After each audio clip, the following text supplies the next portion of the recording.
खुदा का शुक्र है आपने देखा कि जब करेंसी स्टेबल आई है तो इसके रिजल्ट सब आपके सामने आना शुरू हो जाए। आपकी पेट्रोल की कीमतें जो बढ़ी करेंसी बढ़ने की वजह से, मुझे पूरी उम्मीद है 1 तारीख को आपको पेट्रोल की कीमतों की भी खुशखबरी आएगी। अवाम के लिए खुशखबरी, हुकूमत का पेट्रोल की कीमत में कमी का इंदिया। निगरान वफाकी वजीर गौहर एजाज कहते हैं हुकूमती इक़दाम के नतीजे में डॉलर की कीमत कम हुई है, करेंसी मुस्तहकम हुई तो कीमतें भी यकीनी तौर पर कम होंगी। बोले महंगी गैस सनतों को सस्ती नहीं दे सकते। शहबाज शरीफ पार्टी कायद को मसालिहत पर कायल न कर सके, नून लीग का इंतखाबी मैदान में जारहाना बयानी के साथ उतरने का फैसला।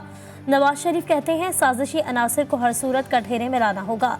मरियम नवाज भी वालिद के मौक़िफ़ की हामी, अब मुल्क कड़े एहतसाब के बगैर नहीं चल सकता।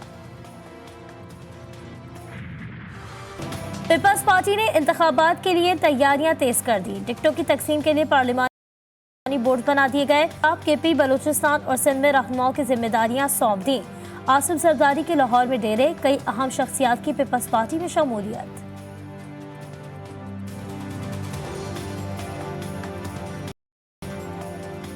इलेक्शन कवानीन में 18 तरामीम, एतराज़ात 7 अक्टूबर तक जमा कराना मुमकिन। उम्मीदवार इंतखाबी अखराजात के लिए ज्वाइंट अकाउंट नहीं इस्तेमाल करेगा, हर अदायगी का रिकॉर्ड होगा। उम्मीदवार के तमाम असासों और सियासी जमातों को 10 लाख से ज़ायद फंड देने वालों की तफसील देनी होगी।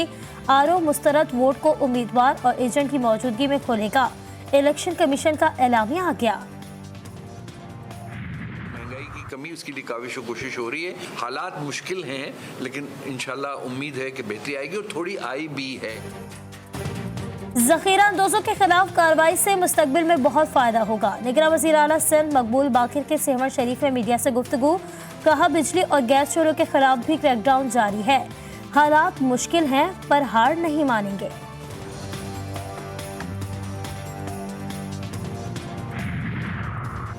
साइफर केस में चेयरमैन पीटीआई की दरख्वास्त जमानत समाअत के लिए मुकर्रर। Chief justice Islamabad high court Aamir Farooq समाअत करेंगे।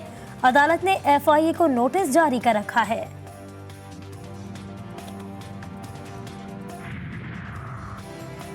सुप्रीम कोर्ट के अहकामात पर नैब की फुर्तियां। रावलपिंडी की एहतसाब अदालत ने 22 रेफरेंसेस बहाल कर दिए। पीर को समाअत होगी। तमाम रेफरेंसेस के मुल्जिमान को नोटिस जारी। अदालतों में केसेस बढ़ गए, जजेस कम पड़ गए। जज ना होने के सबब जीएचक्यू हमला केस भी लटक गया। इंसदाद दहशतगर्दी अदालत, एंटी करप्शन कोर्ट और एफआईए कोर्ट में जजेस तैनात नहीं। नौमे वाक़यात और दहशतगर्दी समेत सैकड़ों मुकदमात मुतासिर। कराची पुलिस मुल्जिमान को रोकने के बजाय स्ट्रीट फायर करने लगी। औरंगी टाउन में 18 साल नौजवान हलाक, हेड कांस्टेबल समेत 4 अहलकारों को गिरफ्तार करके मुकदमा दर्ज। एसएसपी वेस्ट कहते हैं कि मुलजिम की गाड़ी से छालिया की बोरियां मिली हैं। रानीपुर फातिमा के कत्ल केस में पेशरफ। मरकजी मुलजिम पीर फयाज शाह और सहूलतकार मंसूर बट खैरपुर की दहशतगर्दी अदालत में पेश। दोनों मुलजिमान 5 रोज़ा रिमांड पर पुलिस के हवाले। बच्ची की वालिदा को धमकी देने पर एसएचओ मुअत्तल। मरकजी मुलजिमा हिना शाह अब तक आज़ाद। तशद्दुद से जाबहक बच्ची का चहलम आज होगा। पाकिस्तान स्पोर्ट्स बोर्ड की नाअहली। मुख्तलिफ खेलों का दस्तावेजी रिकॉर्ड रखने के लिए जगह कम पड़ गई।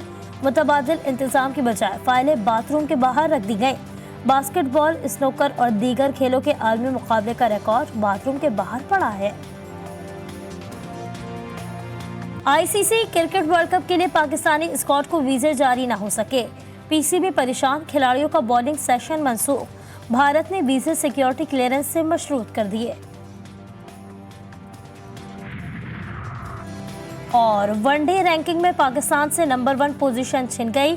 भारत तीनों फॉर्मेट में पहली पोजीशन पर विराजमान।